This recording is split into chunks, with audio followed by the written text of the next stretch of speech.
Well, hello and welcome everyone to another video by Fairly Critical. Today we are going to be reviewing Ant-Man and the Wasp Quantumania, which came out just 2 days ago as of the time of the recording. This will be our spoiler-free section of the review. So what we do on this channel is we take the movie. If they just came out, we do a spoiler-free review, which will give you our general thoughts on the movie without giving examples or anything that would cause you to miss something from the experience. And then we do a second video where we kind of give more examples of what we've already spoken about. So you can watch this one without spoilers. If you haven't seen the movie, you are good to go. If you have seen the movie, you can watch this one and then watch our spoiler section one where we'll talk more in depth about it.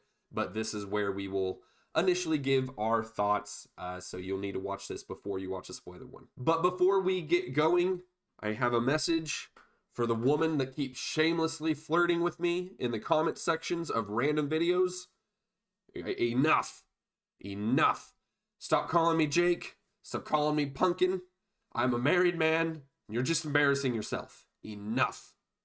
And now with that out of the way, let's talk about Ant-Man and the Wasp Quantumania. All right, so initial thoughts. This is a wildly entertaining and very funny movie that has no brain, no heart, and no soul. That's the simplest, cleanest way I can put this. It was, like I said, entertaining. It is a Marvel movie.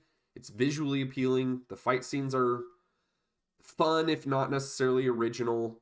It's got comedic elements to it, but that's really the least we can ask for in a Marvel movie. We know their MOs. We know their budgets that they operate off of. So that's really what it should be. When I say that it doesn't have a brain, I just mean if you were to logically think about this, anything that happens in this movie for more than about 60 seconds, it would all fall apart.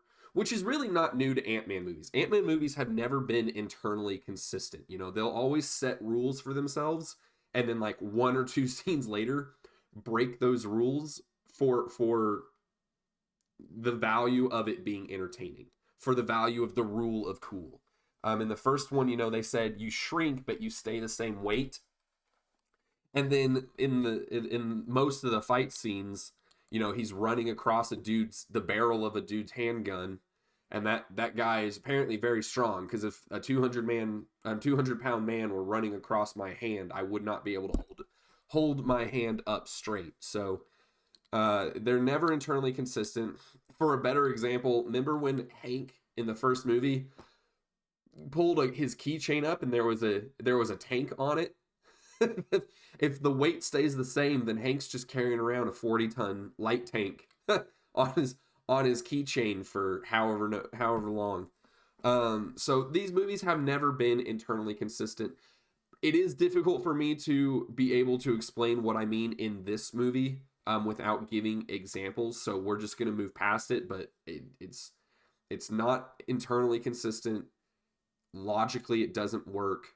But they sacrifice that for what is known as the rule of cool, which is if it's fun, we're going to let it go, as long as it doesn't just like completely immersion breaking. Even whether or not it was completely immersion breaking is probably dependent on whoever's watching, but we'll move on. As for the movie having no heart, Marvel movies, at least the good ones, the ones that we all remember, have a really good track record of making us feel something.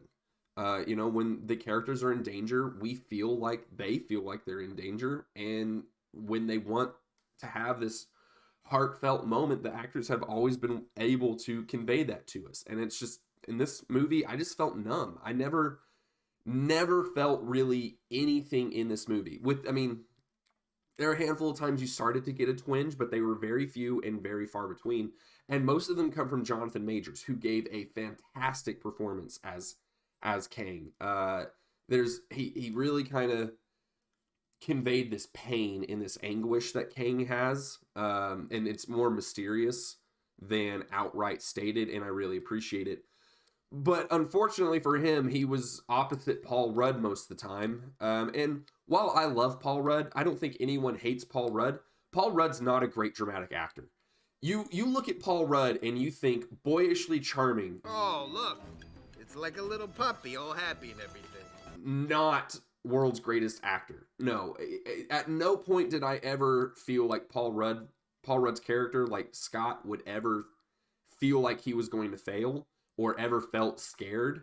And because Scott never felt scared, I never felt scared. There's no reason to believe, if a character is always supremely confident that he's going to succeed and that he's got either not control of the situation, but he's just okay with what's going on, there's no reason for the audience to feel like he's, or anything bad is going to happen. So it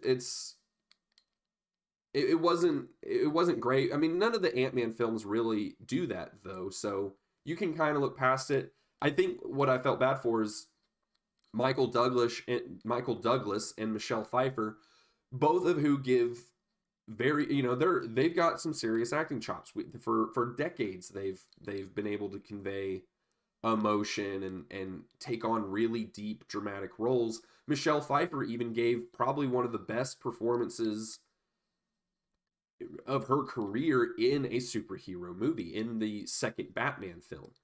Two lives left. I think I'll save one for next Christmas.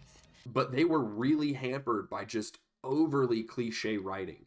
I mean, I'm not positive that anyone had an original thought. Anyone on the writing team, and I say writing team, I'm pretty confident that there's just one guy who wrote this movie, as opposed to all the other Ant-Man movies who had multiple writers. There was just one person credited with writing this movie, if I'm not mistaken.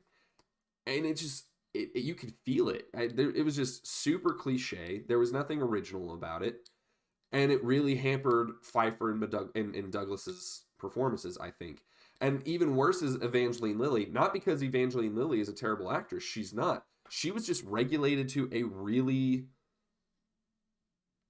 secondary thought role. She was more or less just Michelle Pfeiffer's daughter. She was there to kind of give a few lines that would allow Michelle Pfeiffer's character to develop a little bit more. And then Evangeline Lilly had nothing really to do the rest of the film. So it didn't convey any emotion. It didn't make me feel anything. It was just numb, mind-numbing, and heart-numbing in action and comedy. And that was really all there was to it. And the cliche dialogue really contributes to my third problem with the film, which is that it feels soulless. I mean, as I said earlier, the action is cool. It's funny, but there's really nothing new about it. All the fight scenes have been done. There was nothing really original about them. And while the alien design is cool, the technology, it's said in the movie that, Kang's got all this advanced technology, but really nothing we saw conveys that. It all just kind of feels uninspired. It's just different versions of laser and plasma weaponry and shields, and there's nothing that particularly feels new or intriguing or engaging about it. It really feels like Marvel or Disney, whichever one you want to blame, ordered a prefabricated film that came with a generic bad guy power set. Even if Jonathan Majors did a good job of creating a unique identity for Kang, there's really nothing about him that's particularly special in terms of abilities. There's nothing in terms of writing that is particularly intriguing or compelling. There's nothing in terms of performance because of the cliched writing, even though you've got heavy hitters like Michael Douglas and Michelle Pfeiffer that were just hampered by cliche writing to the point that you could not take their role seriously. And even the plot is unoriginal. It involves the quantum realm, but really, if you took the quantum realm out of it, it would just feel like a blend between Star Wars and John Carter. If you guys saw John Carter, or maybe not even John Carter, but Tron Legacy. I mean, it's just some blend of those three films. It just kind of felt like that was the plot to this movie. So not only is there nothing new about it, but the writer couldn't even muster up enough willpower to write something particularly new. And I mean, when we say new, there's really no new stories out there. They all kind of fall under one of four general categories. But you can at least